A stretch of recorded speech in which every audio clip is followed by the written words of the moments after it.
मैं M B Dubey आज फिर हाजिर हूँ एक नए वीडियो के साथ। आप सभी का इस चैनल में स्वागत करता हूँ। यदि आप मेरे चैनल को पहली बार देख रहे हैं तो इसे लाइक करिए, शेयर करिए, सब्सक्राइब करिए, साथ ही साथ बेल आइकन को दबाना ना भूलें ताकि आपको नए नए वीडियो लगातार प्राप्त होते रहें। आज इस वीडियो में हम हाइड्रोजन बॉन्डिंग के बारे में डिस्कस करेंगे और साथ ही साथ इसके भौतिक गुणों पर क्या प्रभाव पड़ता है इसके बारे में भी डिस्कस करते रहेंगे। हाइड्रोजन बंध,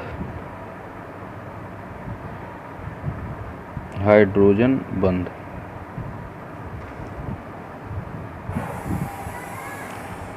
जब हाइड्रोजन परमाणु, यह हाइड्रोजन परमाणु किसी प्रबल ऋण विद्युतीय परमाणु जैसे नाइट्रोजन, ऑक्सीजन, फ्लोरीन से सहसंयोजक बंध द्वारा जुड़ा होता है। मान लेते हैं यहाँ पर ये फ्लोरीन से जुड़ा है, तो इस हाइड्रोजन परमाणु में दूसरे प्रबल ऋण विद्युतीय परमाणु से एक बंध बनाने की एक प्रवृत्ति होती है जिसे हम डॉट लाइन से प्रदर्शित करते हैं, अर्थात एक टेंडेंसी होती है जिसे हम डॉट लाइन से प्रदर्शित करते हैं और इसे इलेक्ट्रोस्टैटिक बॉन्ड कहते हैं। इलेक्ट्रोस्टैटिक बॉन्ड कहते हैं। इस तरह से दो प्रबल ऋण विद्युतीय परमाणु के मध्य में यह हाइड्रोजन ब्रिज की तरह कार्य करता है जिसको हाइड्रोजन बंध कहते हैं। अर्थात यहाँ से यहाँ तक ये पूरा ब्रिज की तरह दो पोल हो गए और ये यहाँ से यहाँ तक ब्रिज हो गया, बीच में हाइड्रोजन उपस्थित, इसलिए इसे हाइड्रोजन बंध कहते हैं। और यहाँ पर अगर सल्फर उपस्थित होता तो इसे सल्फर बॉन्ड कहते हैं, फास्फोरस उपस्थित होता तो इसे फास्फोरस बॉन्ड कहते हैं। मतलब ये है कि हाइड्रोजन बॉन्ड के अंतर्गत इलेक्ट्रोस्टैटिक बॉन्ड, हाइड्रोजन परमाणु और इधर कोवैलेंट बॉन्ड पूरा इसके अंतर्गत आता है, तो इसलिए इसको क्या कहेंगे, हाइड्रोजन बॉन्ड कहते हैं। आप इसके अतिरिक्त जल के अणु भी दूसरा एग्जाम्पल देख सकते हैं। जल के अणुओं में किस तरह से हाइड्रोजन बंध का निर्माण होता है, H2O जल। इसमें देखा जा सकता है कि जल में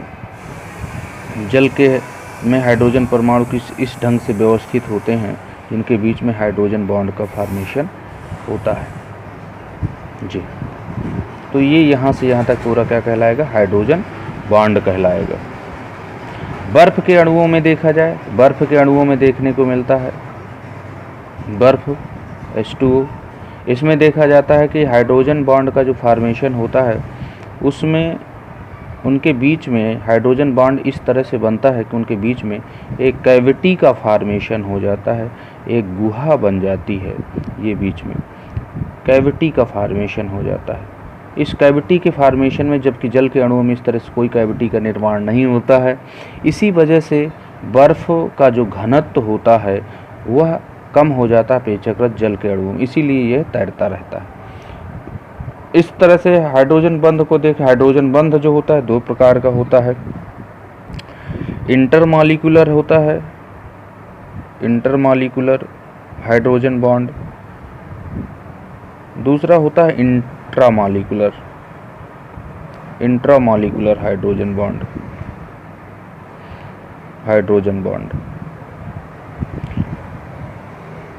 इंटरमॉलिक्यूलर के अंतर्गत जब एक से अधिक अणुओं के मध्य में हाइड्रोजन बंध बनता है तो उसे हम इंटरमॉलिक्यूलर हाइड्रोजन बंध या अंतराणुक हाइड्रोजन बंध कहते हैं। जैसे यहाँ पर देखा जाता है एक अणु ये हो गया, एक अणु ये हो गया, दूसरा अणु ये हो गया, तो इसे कहेंगे अंतराणुक। जल का अणु भी है, बर्फ में, सब अंतराणुक हाइड्रोजन बॉन्डिंग कहलाती है।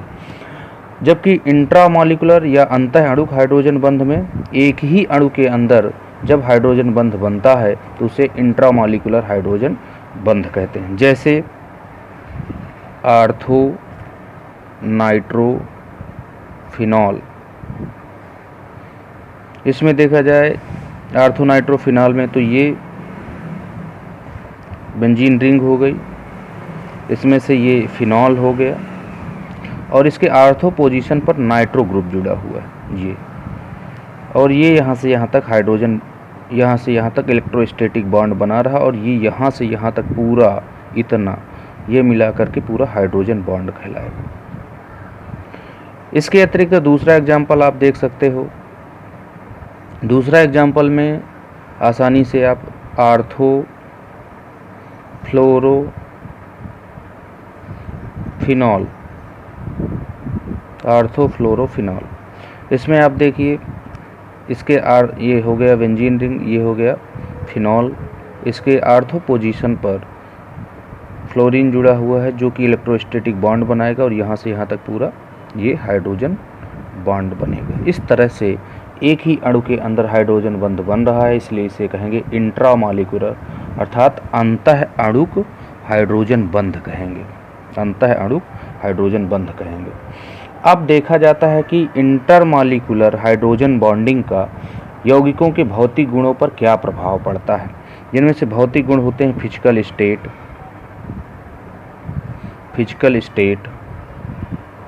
क्वेश्चन पूछा जाता है H2O द्रव है जबकि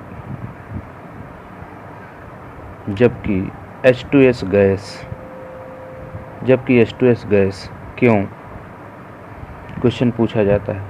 तो इसमें देखा जाता है कि हाइड्रोजन जो जल के मॉलिक्यूल होते हैं इसमें हाइड्रोजन बंध का निर्माण होता है। हाइड्रोजन बंध बनने की वजह से इसके अणु संगुणित हो जाते हैं, इकट्ठा हो जाते हैं। इस वजह से इकट्ठा होने की वजह से, एसोसिएट होने की वजह से ज़्यादा पास आ जाते हैं और वो द्रव अवस्था में होते हैं। जबकि हाइड्रोजन सल्फाइड में यानी कि H2S में इस तरह से किसी तरह कोई हाइड्रोजन बॉन्ड का फॉर्मेशन नहीं होता है। इस वजह से इसके अणु दूर दूर होते हैं और ये गैस अवस्था में होता है। दूसरा होता है इसका क्वथनांक यानी कि बॉइलिंग पॉइंट के अंतर्गत जैसे क्वेश्चन पूछा जाता है अमोनिया का क्वथनांक बॉइलिंग पॉइंट ज़्यादा होता है अपेक्षाकृत फास्फीन के क्यों।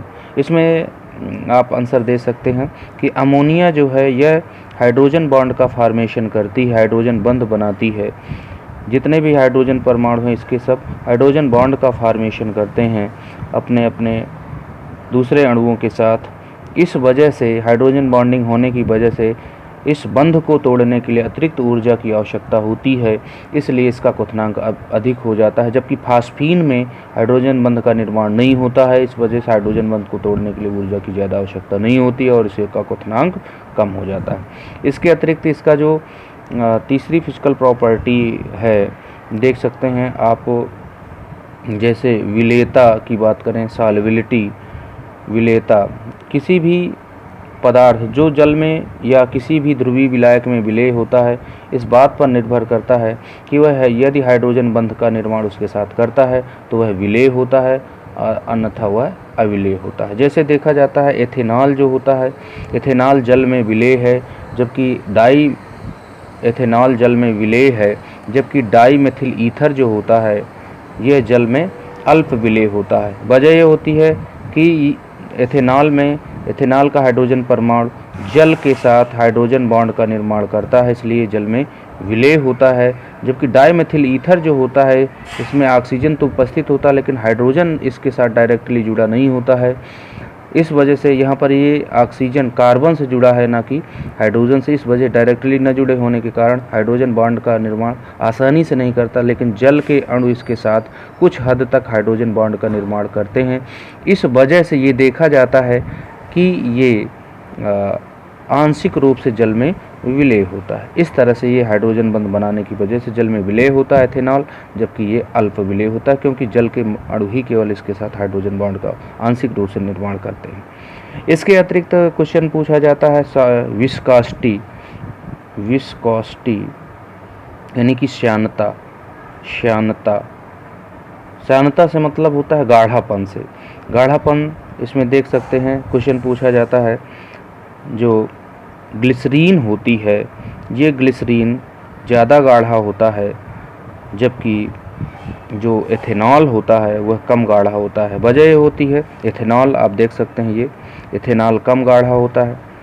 वजह एथेनॉल जो है ये अपने ही अणुओं के साथ केवल एक ही हाइड्रोजन बंध का निर्माण करता है, जबकि ग्लिसरीन का जो मॉलिक्यूल होता है, अणु होता है, यह एक साथ 3-3 हाइड्रोजन बंध का निर्माण कर लेता है। एक साथ 3-3 हाइड्रोजन बंध का निर्माण कर लेता है।